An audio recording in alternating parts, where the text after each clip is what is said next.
Dinas Pariwisata, Kepemudaan, Olahraga, dan Kebudayaan Kabupaten Nganjuk mengunjungi makam Gondang Timur, Desa Gondang, Kecamatan Pace 13 Juni lalu. Kunjungan dilakukan guna memastikan kebenaran adanya 4 makam suku Kalang di pemakaman umum desa tersebut. Setelah turun ke lokasi, ada 4 makam yang diyakini benar merupakan makam Wong, sebutan untuk orang suku Kalang.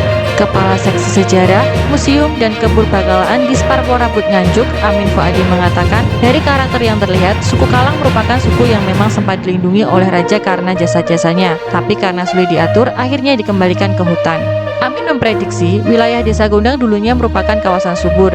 Hal itu terbukti dengan banyaknya mata air di daerah tersebut. 4 makam suku Kalang di pemakaman Gondang Timur memang berbeda dari makam lainnya. Salah satu perbedaan yang mencolok yakni arah atau posisi makam. Keempat makam tersebut membujur dari barat laut ke tenggara. Hal itu berbeda dengan makam lainnya yang membujur utara selatan. Selanjutnya, di atas keempat makam tersebut terdapat tumpukan batu-batu tak beraturan. Kemudian yang menjadi ciri, salah satu dari keempat makam Kalang di Desa Gondang memiliki penanda makam berupa 2 lingga yang masing-masing menancap di ujung makam. Tinggi lingga itu mencapai 50 cm. Menurut Amin, 2 lingga yang difungsikan sebagai nisan itu benar-benar lingga, bukan lingga semu yang biasanya berfungsi sebagai tapal batas kawasan yang disucikan. Untuk diketahui, lingga merupakan arca atau patung yang berfungsi sebagai objek pemujaan atau sembahyang umat Hindu. Adapun lingga diciptakan berpasangan dengan yoni. Keduanya merupakan lambang kesuburan. Namun, di pemakaman Desa Gondang itu hanya dijumpai 2 lingga, namun tidak ditemukan satupun yoni di lokasi tersebut.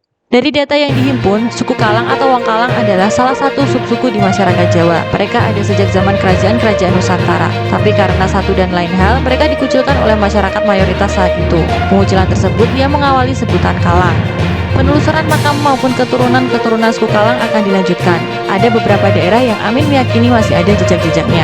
Hal itu terbukti setelah beberapa hari kemudian, mereka kembali menemukan sisa peradaban suku Kalang di area pemakaman umum di Desa Gejagan, Kecamatan Loceret, Kabupaten Nganjuk. Diduga terdapat makam leluhur suku Kalang di sana. Dilihat dari ciri makam dan dikuatkan dengan penemuan benda-benda prasejarah serta lokasi makam yang hanya berjarak 1 km dari lokasi tempat wisata Candilor di Kecamatan Loceret. Dengan membandingkan beberapa makam baru dengan makam lama, Amin menyebut itu menandakan memang ada perbedaan arah. Yang satu arah miring ke timur menjulur ke barat, yang satu miring ke arah utara menjulur ke selatan. Verifikasi di lapangan ini menandakan kalau makam yang menghadap ke arah timur menjulur ke barat itu adalah makam-makam dari masyarakat atau warga Kalang pada saat itu. Karena memang kompleks pemakaman ini tidak jauh dari keberadaan Candi Lor. Amin memprediksi jika dahulu pada saat pembuatan candi, rata-rata pekerjanya merupakan orang-orang dari suku Kalang. Orang suku Kalang sendiri memiliki keterampilan membuat candi. Bisa jadi selama proses pembuatan candi itu, mereka tinggal di sekitar Candi Lor, beranak pinak dan akhirnya meninggal pun di sana.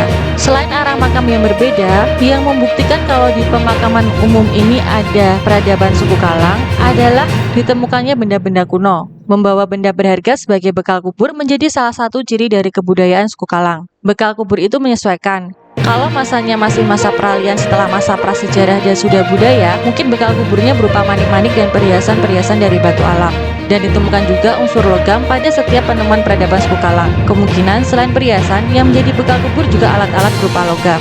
Sedangkan di pemakaman tersebut, Dispar Porabut juga menemukan bekal kubur berupa peralatan makan. Piring keramik yang diprediksi Amin digunakan pada saat masa dibangunnya Candi Lor. Selain itu, banyaknya batu bata yang ada di pemakaman serupa dengan batu bata yang ada di Candi Lor. Amin meyakini untuk membangun Candi Lor dibutuhkan waktu yang panjang, sekitar 8 tahun. Dan selama persiapan itu, suku Kalang membuat batu bata untuk pembangunan Candi Lor. Sisa batu bata yang ada dipakai untuk menanda nisan-nisan mereka yang ada di sini.